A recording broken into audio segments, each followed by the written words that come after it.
Hello and welcome back to our Bible story time. I am so glad that you're here today. We're reading stories from the Lectionary Story Bible, and that's by Ralph Milton, who has given his permission to use his stories, and we're so grateful for that. Today we're reading a story based on 1 Samuel 18, 1-20, and it's called David and Jonathan. King Saul asked David to come and live in the palace. Saul liked David because David was brave and strong, and because he could play wonderful music on the harp. David became very good friends with Jonathan, King Saul's son.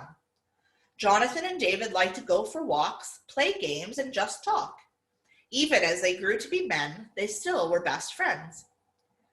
King Saul had a kind of sickness that made him very unhappy sometimes. When that happened, David played music for the king.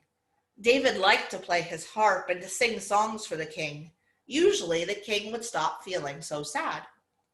But then the king's sickness got worse. Not even David's songs made the king feel better. Sometimes the king threw things at everybody.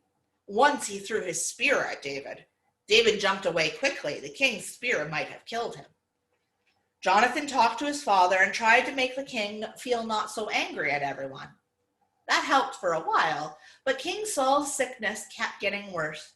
The sickness made Saul think people liked David better than him. So Saul tried to kill David. David ran away and hid, but Jonathan came to help him. "I will talk to my father again," said Jonathan. "He doesn't really want to kill you, David."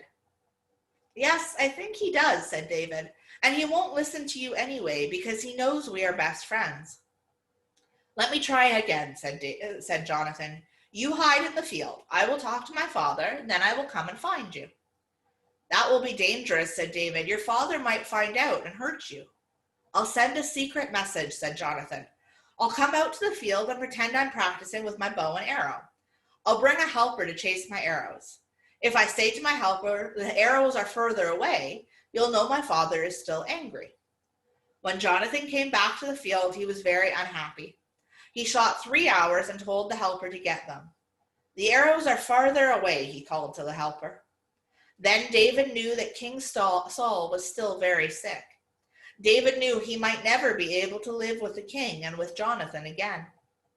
A little later, Jonathan found a way to talk with David in secret. "My father really is going to try to kill you," said Jonathan, "but I will always be your friend." "And I will always be your friend, Jonathan," said David. The two men cried. David and Jonathan knew they might never see each other again. They gave each other a hug.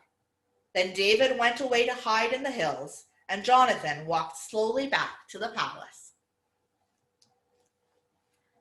I'm so glad that you came to hear the story of friendship between David and Jonathan today, and I hope that you'll be back again tomorrow for another story. Bye for now.